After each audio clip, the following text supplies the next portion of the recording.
5,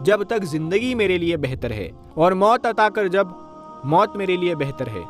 تو دوستو، آپ موت کی دعا کبھی نہ کریں، موت کی خواہش کبھی نہ کریں۔ اور دوستو، دعا پوری امید اور خوف کے ساتھ مانگی جاتی ہے۔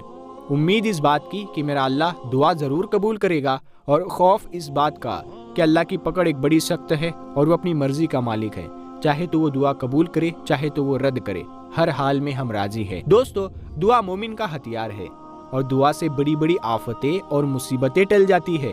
اسی لیے ہر انسان کو یہ کوشش کرنی چاہیے کہ ان 5 طرح کے لوگوں کی دعا میں وہ ہمیشہ شامل ہو، اور ان کی بد دعا لینے سے وہ ہمیشہ بچے، کیونکہ بد دعا اللہ کی بارگاہ میں بغیر کسی رکاوٹ کے قبول ہوتی ہے، اور اگر انہوں نے آپ کے حق میں کبھی بد دعا کر دی تو پھر آپ کو وہ تباہ و برباد ہونے سے کوئی نہیں بچا سکتا۔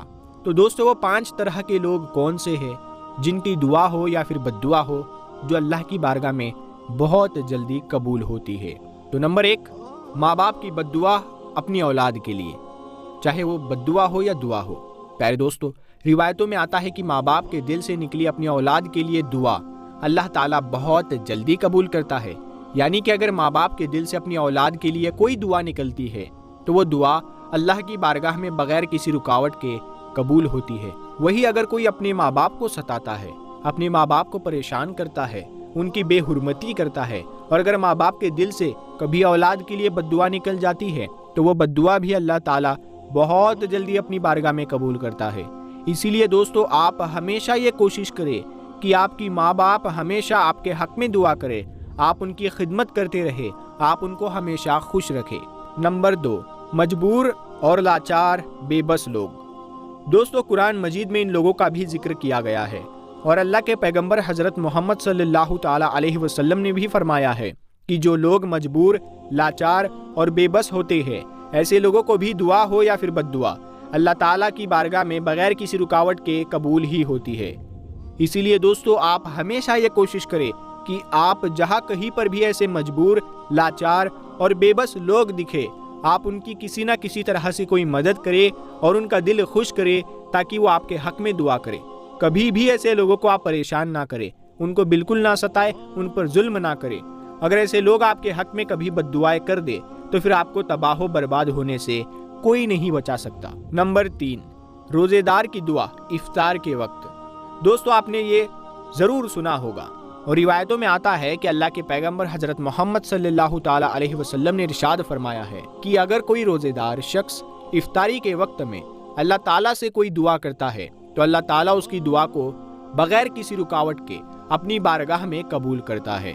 اسی طرح سے اگر روزے دار شخص افطاری کے وقت اگر کسی کے حق میں بد دعا کر دیتا ہے تو اللہ تعالیٰ اس کی بد دعا کو بھی بہت جلدی قبول کرتا ہے۔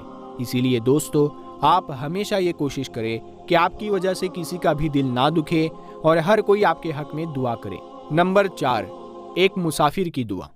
دوستو، اللہ کے پیغمبر حضرت محمد صلی اللہ تعالی علیہ وسلم نے ارشاد فرمایا ہے کہ اللہ تعالیٰ ایک مسافر کی دعا کو بھی اپنی بارگاہ میں بغیر کسی رکاوٹ کے قبول کرتا ہے، اور اگر ایک مسافر کسی کے حق میں بد دعا بھی کر دیتا ہے تو اللہ تعالیٰ اس کی بد دعا کو بھی بہت جلدی قبول کرتا ہے۔ اسی لیے دوستو، آپ ہمیشہ یہ کوشش کریں کہ آپ کو جہاں کہیں پر بھی کوئی مسافر پریشان نظر آئے تو آپ ان کے پاس جائیں، آپ ان کی کسی نہ کسی طریقے سے مدد کریں، اور آپ ان سے اپنے لیے دعائے خیر کی درخواست کریں، اور آپ ان کی بد دعا لینے سے ہمیشہ بچیں۔ نمبر 5، مظلوم لوگ۔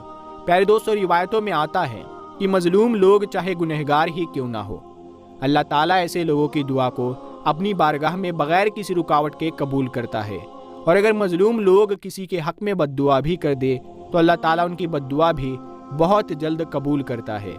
اسی لیے دوستو، آپ کبھی بھی کسی مظلوم پر ظلم نہ کریں، کبھی کسی مظلوم کو پریشان نہ کریں، کسی بھی مظلوم کو نہ ستائے، کیونکہ اگر وہ مظلوم آپ کے حق میں کبھی بد دعا کر دے گا تو پھر آپ کو تباہ و برباد ہونے سے کوئی نہیں بچا سکتا۔ اس کا حوالہ ہے ابو داؤد شریف۔ تو دوستو، آپ ہمیشہ ان 5 طرح کے لوگوں کی دعا میں شامل ہونے کی ہمیشہ کوشش کریں، اور ان 5 لوگوں کی بد دعا سے ہمیشہ بچ کر رہے، کیونکہ اگر ان لوگوں نے آپ کے حق میں دعائیں خیر کر دی تو آپ کامیاب ہو جاؤ گے، اور اگر ان لوگوں نے آپ کے حق میں کبھی بد دعائیں کر دی تو آپ تباہ و برباد ہو جاؤ گے۔ تو جب بھی دعائیں مانگیں تو سب سے پہلے اپنے گناہوں کی معافی کی دعائیں مانگیں کہ اللہ تعالیٰ آپ کے گناہوں کو معاف کرے، اور اللہ تعالیٰ سے ایسی دعائیں مانگیں جو جائز ہو۔ تو پیارے دوستو، ہم امید کرتے ہیں کہ آپ کو آج کی یہ ویڈیو پسند آئی ہوگی۔ اگر یہ ویڈیو آپ کو پسند آئی ہے تو آپ اسے اپنے دوستوں میں شیئر کریں اور آپ لائک کریں، اور اگر اسی طرح کی ویڈیوز، اسلامک ویڈیوز اور ہسٹوریکل ویڈیوز دیکھنا چاہتے ہیں تو آپ ہمارے چینل نور حدیث کو سبسکرائب ضرور کریں۔ ہم ملتے ہیں اگلی ویڈیو میں، تب تک کے لیے السلام علیکم۔